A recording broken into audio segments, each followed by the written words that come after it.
قتل حسین اصل میں مرگ یزید ہے۔ اسلام زندہ ہوتا ہے ہر کربلا کے بعد۔ لا الہ تو پڑھ لیا، اب لے مزہ تاثیر کا۔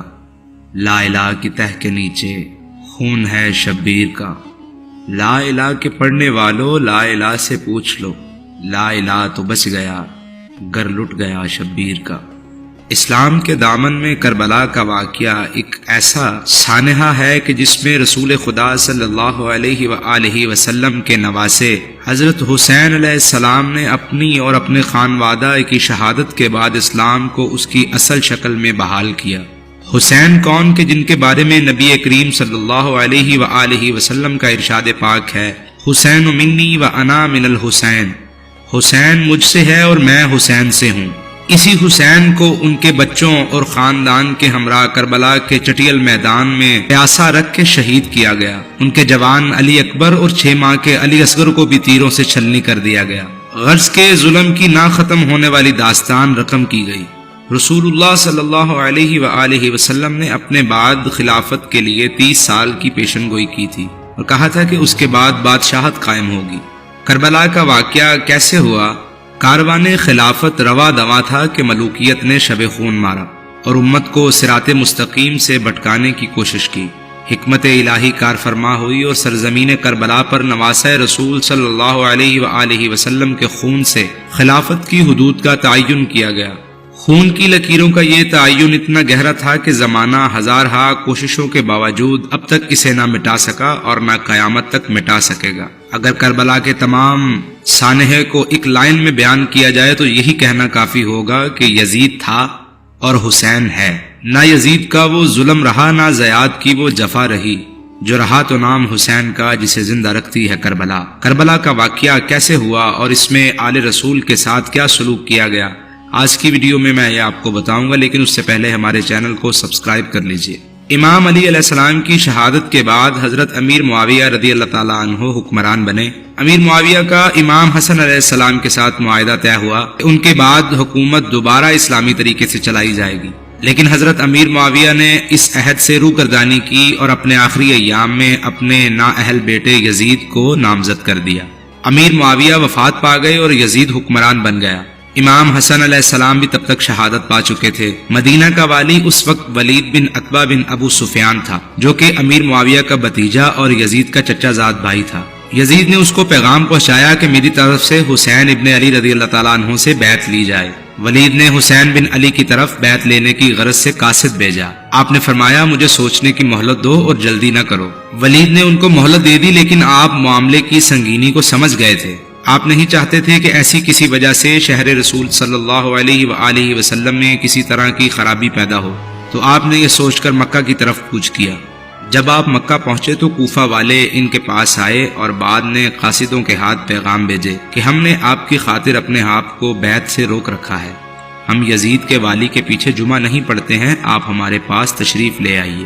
کوفہ کے والی اس وقت نعمان بن بشیر انصاری رضی اللہ تعالیٰ عنہ تھے۔ جب امام علیہ السلام کو کوفہ والوں کے خط ملنا موصول ہوئے اور آپ نے کوفہ کے حالات کا جائزہ لینا شروع کیا، تو آپ نے مکہ سے اپنے چچا زاد بھائی مسلم بن عقیل بن ابی طالب سے فرمایا کہ تم کوفہ جاؤ اور حالات کا جائزہ لو، اگر ان کے بیانات سچے ہیں تو ہم کوفہ جائیں گے۔ مسلم روانہ ہوئے اور مدینہ پہنچے اور مدینہ سے کوفہ کی طرف کوچ کیا۔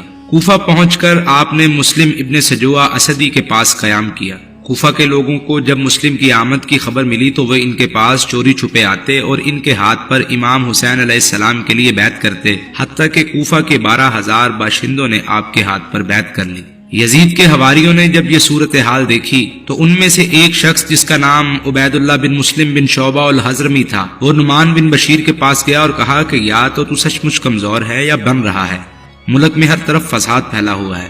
نعمان نے اس سے کہا اس قوت سے جس میں خدا سے سرکشی ہو، مجھے وہ کمزوری عزیز تر ہے جو مجھے خدا کے حلقہ اطاعت سے باہر نہیں کرتی، اور میں ایسا نہیں کہ جس کا اللہ نے پردہ رکھا ہے میں اس کا راز افشا کروں۔ اس شخص نے نعمان کی یہ بات یزید کو لکھ کر بھیجی۔ یزید نے اپنے آزاد کردہ مسیحی غلام سرجون کو بلایا جس سے وہ مشورہ کیا کرتا تھا، اسے حالات سے آگاہ کیا۔ سرجون نے یزید سے کہا اگر معاویہ زندہ ہوتے تو کیا آپ ان کا مشورہ قبول کرتے؟ یزید نے کہا ہاں۔ اس نے کہا تو میرا مشورہ یہ قبول کیجئے کہ کوفہ کا والی بھی ابن زیاد کو بنا دیجئے، کوفہ کے لیے ابن زیاد ہی موضوع ہیں۔ یزید ان دنوں ابن زیاد سے خفا تھا اور بصرہ کی گورنری سے بھی اسے معزول کرنے کا قصد کر رہا تھا، لیکن اس مشورے کے بعد یزید نے ابن زیاد کو خط لکھا جس میں اس نے خوشنودی کا اظہار کیا اور اسے لکھا، ہم بصرہ کے ساتھ کوفہ کا والی بھی تجھے بناتے ہیں، مسلم بن عقیل کو تلاش کرو، اگر وہ مل جائے تو اسے قتل کر دو۔ ابن زیاد بصرہ کے کچھ سرداروں کے ساتھ کوفہ آیا، اس نے اپنا چہرہ ڈھانپ رکھا تھا، وہ جس مجلس سے بھی گزرتا سلام کرتا تو لوگ اسے جواب میں رسول اللہ صلی اللہ علیہ وآلہ وسلم کا فرزند یعنی کہ حسین ابن علی علیہ السلام سمجھ کر سلام کرتے کہ شاید حسین ابن علی تشریف لے آئے ہیں، حتیٰ کہ چلتا چلتا وہ قصر عمارت میں پہنچ گیا۔ والی بننے کے بعد اس نے اپنے ایک آزاد کردہ غلام کو 3000 درہم دیے اور اس سے کہا جاؤ اور اس شخص کو دریافت کرو جس کے ہاتھ پر کوفہ والے بیعت کر رہے ہیں، اور اس پر یہ ظاہر کرو کہ تم حمص کے باشندے ہو اور بیعت کی غرض سے حاضر ہوئے ہو، اور یہ رقم دے کر اس کی مالی حالت بھی مضبوط کرنا چاہتے ہو۔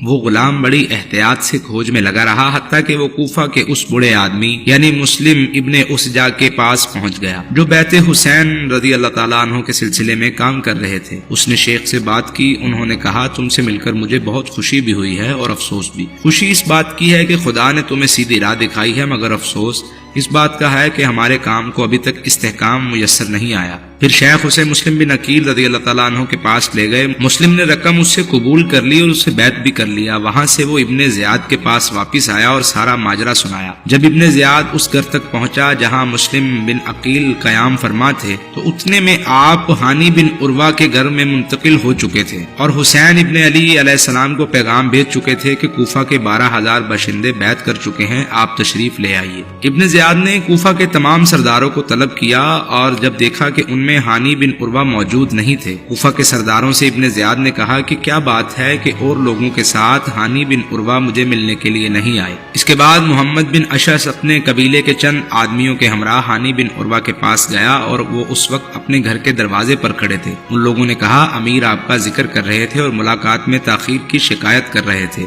آپ کو ان کے پاس جانا چاہیے۔ ان لوگوں کے اصرار پر ہانی بن عروہ سوار ہو کر ابن زیاد کی طرف روانہ ہوئے، وہ سب لوگ بھی آپ کے ساتھ چلتے رہے حتیٰ کہ آپ ابن زیاد کے پاس پہنچ گئے۔ قاضی شریح بھی اس وقت ابن زیاد کے پاس موجود تھا۔ ابن زیاد کی نظر جو ہانی پر پڑی تو اس نے شریح سے کہا اس کو اس کی قضا ہمارے پاس کھینچ لائی ہے۔ ہانی نے سلام کیا، ابن زیاد بولا ہانی مسلم کہاں ہے؟ انہوں نے کہا کہ مجھے کچھ خبر نہیں۔ ابن زیاد نے کہا کہ غلام کو حاضر کیا جائے۔ غلام کو دیکھ کر ہانی کو خاموش ہونا پڑا۔ آپ نے ابن زیاد سے کہا خدا کی سوار ہو امیر پر، میں نے انہیں اپنے گھر نہیں بلایا تھا بلکہ وہ خود تشریف لائے اور اپنا آپ میرے حوالے کر دیا۔ ابن زیاد نے کہا اسے میرے پاس حاضر کرو۔ ہانی نے کہا خدا کی قسم اگر وہ میرے پاؤں کے نیچے بھی ہوتے تو میں ان پر سے قدم نہ اٹھاتا۔ ابن زیاد نے حکم دیا کہ ہانی کو میرے قریب کرو۔ لوگ ہانی کو قریب لے گئے تو ابن زیاد نے ان کے ابرو پر چھڑی ماری، ان کا ابرو زخمی ہو گیا۔ آپ پہرہ دار کی تلوار کی طرف جھپٹے کہ اسے میان سے نکال لے مگر انہیں پیچھے ہٹا دیا گیا۔ ابن زیاد بولا اب خدا نے تیرا خون حلال کر دیا ہے، حکم دیا کہ انہیں محل کے فلاں حصے میں قید کر دیا جائے۔ جو ہی یہ خبر قبیلہ مزہج کو ملی، محل کے دروازے پر ایک ہنگامہ مچ گیا۔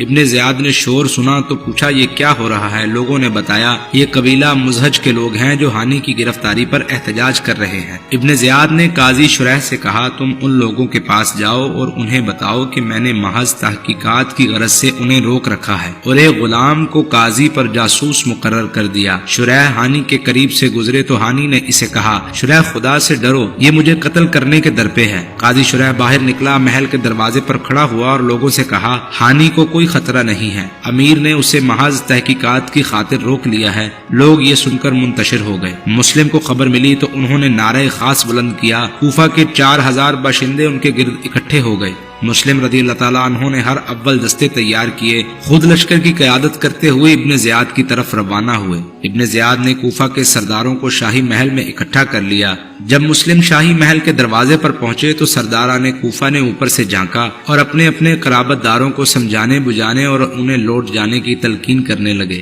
مسلم کے ساتھی ایک ایک کر کے سرکنے لگے حتیٰ کہ شام کے وقت صرف 500 آدمی رہ گئے اور جب رات کا اندھیرا چھایا تو وہ بھی نکل گئے۔ مسلم نے دیکھا کہ وہ وہ تنہا رہ گئے ہیں تو وہ بھی وہاں سے چل پڑے اور گلیوں میں ادھر ادھر پھرتے رہے، حتیٰ کہ ایک گھر کے دروازے پر اترے ایک عورت باہر آئی۔ مسلم نے کہا مجھے پانی پلاؤ، وہ پانی پلا کر چلی گئی۔ کچھ دیر کے بعد وہ باہر آئی تو کیا دیکھتی ہے کہ وہ دروازے پر ہی بیٹھے ہیں۔ عورت نے کہا اللہ کے بندے، آپ کے یہاں بیٹھنے سے شک ہوتا ہے، آپ یہاں سے اٹھ جائیے۔ انہوں نے کہا میں مسلم بن عقیل ہوں، تیرے ہاں کوئی ٹھکانہ ہے؟ اس نے کہا ہاں ہے، آپ اندر تشریف لے آئیے۔ اس عورت کا لڑکا محمد بن اشعث کا آزاد کردہ غلام تھا، اسے جو ان کی آمد کی خبر ہوئی تو اس نے ابن اشعث کو اطلاع کر دی۔ ابن اشعث نے ابن زیاد کو مطلع کیا، ابن زیاد نے عمرو بن حریث کوتوال اور ابن اشعث کے بیٹے عبد الرحمن کو مسلم کی گرفتاری کے لیے روانہ کیا۔ مسلم کو خبر بھی نہ ہوئی اور ان کے ٹھکانے کا احاطہ کر لیا گیا۔ جب مسلم نے دیکھا کہ وہ محصور ہو گئے ہیں، وہ تلوار لے کر باہر آ گئے۔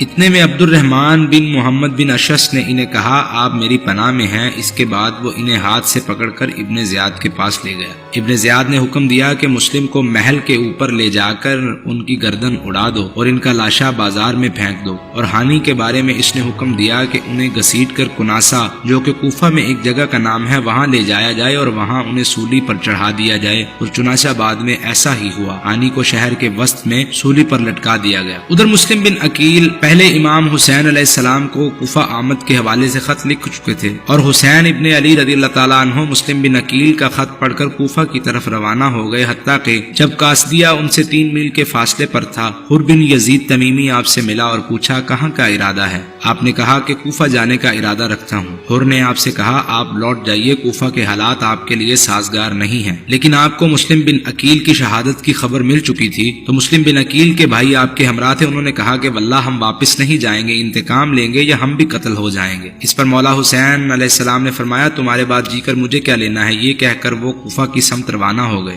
راستے میں ابن زیاد کے ہر اول دستے نظر آئے اور وہ کربلا کی طرف مڑ گئے اور کربلا میں جا کر ڈیرے لگا لیے۔ آپ کے ساتھ اس وقت 45 سوار اور 100 پیادہ۔ عمر بن سعد بن ابی وقاص سے ابن زیاد نے رے کی حکومت کا وعدہ کر رکھا تھا۔ ابن زیاد نے ابن سعد سے کہا اس آدمی کا بندوبست کرو۔ ابن سعد نے کہا کہ مجھے اس سے معاف رکھیے۔ ابن زیاد نے ان کی معذرت قبول نہ کی۔ عمر بن سعد نے درخواست کی اچھا مجھے 1 رات کی مہلت دے دو۔ ابن زیاد یہ بات مان گیا۔ عمر بن سعد رات بھر اس معاملے میں سوچتا رہا کہ ایک طرف حکومت ہے اور دوسری طرف آل رسول کا قتل۔ بالآخر صبح ابن زیاد کے پاس جا کر اپنی آمادگی کا اظہار کر دیا۔ اس کے بعد ابن سعد امام حسین علیہ السلام کی طرف روانہ ہوا۔ وہاں پہنچا تو امام نے اس سے کہا دیکھو ان 3 میں سے کوئی ایک بات مان جاؤ، مجھے چھوڑ دو کہ جہاں سے آیا ہوں وہیں واپس چلا جاؤں، یا مجھے یزید کے پاس جانے دو، یا مجھے چھوڑ دو کہ میں کسی سرحد پر چلا جاؤں۔ عمر ابن سعد نے یہ تجویز قبول کر لی اور اس نے ابن زیاد کو لکھ بھیجا۔ ابن زیاد نے کہا کہ نہیں، بالکل نہیں، یہاں تک کہ وہ میرے ہاتھ پر بیعت کر لے۔ امام حسین علیہ السلام نے فرمایا کہ نہیں واللہ یہ ہرگز نہیں ہوگا۔ اس پر ابن سعد نے حسین علیہ السلام کے ساتھ جنگ چھیڑ دی۔ 7 محرم الحرام کو امام حسین علیہ السلام پر پانی بند کر دیا گیا۔ 10 محرم الحرام کا دن طلوع ہوا اور کربلا کا مارکا شروع ہو گیا۔ کرتے کرتے امام علیہ السلام کے تمام ساتھی شہید ہو گئے، جن میں آپ کے جوان صاحبزادے حضرت علی اکبر، آپ کے بھتیجے حضرت قاسم، آپ کے بھائی حضرت عباس رضی اللہ تعالیٰ عنہ بھی شامل تھے، اور آپ کی بہن سیدہ زینب سلام اللہ علیہا کے بیٹے اونو محمد بھی شامل تھے۔ اتنے میں خیمے سے آواز آئی کہ 6 ماہ کے علی اصغر جو کہ پانی کی شدت سے تڑپ رہے تھے، ان کی والدہ نے امام سے عرض کیا کہ اس بچے کو اس جنگ سے کیا سروکار ہے، اس کے لیے پانی مانگ لیجئے، شاید ان کو شرم آ جائے۔ امام نے 6 ماہ کے علی اصغر کو اپنی باہوں میں اٹھایا اور علی اصغر کو پانی پلانے کے لیے بولا، لیکن ان ظالموں نے پانی دینے کے بجائے تیر چھوڑنے شروع کر دیے، اور ایک تیر آیا اور علی اصغر کے گلے میں جا کے لگا۔ آپ علیہ السلام حضرت علی اصغر کا خون پہنچتے جاتے اور فریاد کرتے جاتے، اے اللہ ہمارے اور ان کے درمیان تو ہی فیصلہ کر، جنہوں نے ہمیں یہ کہہ کر بلایا کہ ہم تمہاری مدد کریں گے، اب وہی ہمارے قتل کے درپے ہیں۔ جب آپ کے تمام رفقا شہید ہو گئے، پھر آپ نے ایک یمنی چادر منگوائی، اسے پھاڑ کر اپنے بدن پر لپیٹا اور ہاتھ میں تلوار لے کر میدان جنگ میں اترے اور یزیدی لشکر سے لڑتے رہے۔ آپ کے جسم کا کوئی ایک حصہ بھی ایسا نہیں تھا جہاں پر نیزہ یا برچھی کا نشان نہ ہو، حتیٰ کہ ان سے لڑتے لڑتے آپ شہید ہو گئے۔ یزید کے لشکر میں ہر انسان یا تو سلطنت کی لالچ میں آیا تھا یا سونے چاندی کی خواہش میں۔ امام حسین علیہ السلام کی شہادت کے بعد آپ کے سر مبارک کو آپ کے تن سے جدا کر دیا گیا اور ابن زیاد نے اسے یزید بن معاویہ کے پاس بھیج دیا۔ حسین علیہ السلام کا سر یزید کے سامنے تھا۔ حضرت ابو برزہ الاسلمی اس وقت یزید کے پاس بیٹھے تھے۔ یزید اپنی چھڑی سے آپ کے دہان مبارک کو چھیڑ رہا تھا۔ حضرت ابو برزہ رضی اللہ تعالیٰ عنہ نے کہا کہ اپنی یہ ناپاک چھڑی دہان مبارک سے ہٹاؤ، خدا کی قسم میں نے بارہا دیکھا ہے کہ رسول اللہ صلی اللہ علیہ وآلہ وسلم نے اپنا دہن مبارک اس دہن پر رکھا اور اسے چوما۔ امام حسین علیہ السلام کے لشکر میں سے تمام آپ کے خانوادے کو شہید کر دیا گیا۔ آپ کے تمام رفقا میں سے، آپ کے تمام مردوں میں سے صرف آپ کے ایک فرزند بچے جو بیماری کے باعث خواتین کے پاس تھے، حضرت زین العابدین۔ ابن زیاد نے حکم دیا کہ انہیں بھی قتل کر دیا جائے، لیکن پھوپھی زینب رضی اللہ تعالیٰ عنہ ان سے لپٹ گئی اور فرمانے لگی، خدا کی قسم یہ ہرگز قتل نہیں ہوگا، اگر اس کو قتل کرنا ہے تو پہلے مجھے قتل کرو۔ یہ سن کر ابن زیاد ان کے قتل سے رک گیا۔ پھر ابن زیاد نے ان عورتوں اور بچوں کو یزید کے پاس بھیج دیا۔ یزید نے دربار لگایا، ان خواتین اور بچوں کو بیڑیوں میں جکڑ کر یزید کے سامنے لایا گیا۔ یزید کا دربار لگا ہوا تھا اور آل رسول صلی اللہ علیہ وآلہ وسلم کے اس لٹے پٹے قافلے کے سامنے اپنی شیخی بکھار رہا تھا۔ سیدہ زینب سلام اللہ علیہا نے بلا خوف اسے جواب دیا، اللہ کے دین سے، میرے نانا کے دین سے، میرے باپ کے دین سے، میرے بھائی کے دین سے تو نے، تیرے باپ نے، تیرے دادا نے ہدایت پائی ہے۔ یزید نے سیدہ کی یہ بات سنی اور یزید چلایا اور اس نے سیدہ سے کہا، اے دشمن خدا تو جھوٹی ہے۔ زینب بولی، تو زبردستی حاکم بن بیٹھا ہے، ظلم سے گالیاں دیتا ہے، اپنی قوت سے مخلوق کو دباتا ہے۔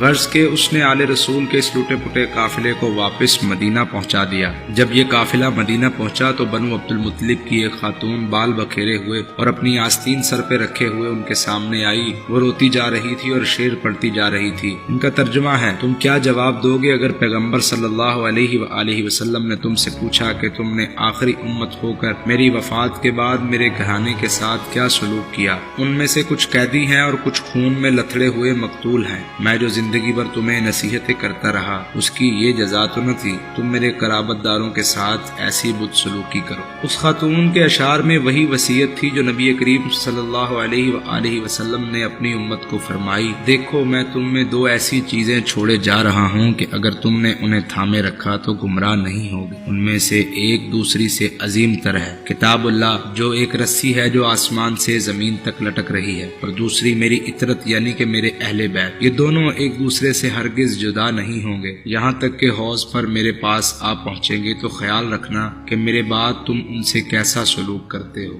لیکن افسوس اس امت کے امراء و ملوک نے قرآن سے اچھا سلوک کیا، نہ ہی اہل بیت۔ یزید نے تو امام حسین علیہ السلام کو ان کے خانوادے کے ہمراہ شہید کر کے یہ سوچ لیا تھا کہ بادشاہت اس کے گھر کی لونڈی ہے، لیکن آج صدیوں کے بعد بھی یزید نام ایک گالی بن چکا ہے، اور آج بھی حسین کا نام سرفراز ہے، اور رہتی دنیا تک قیامت تک حسین کا نام عزت کے خانوں میں بلندیوں پر لکھا جائے گا۔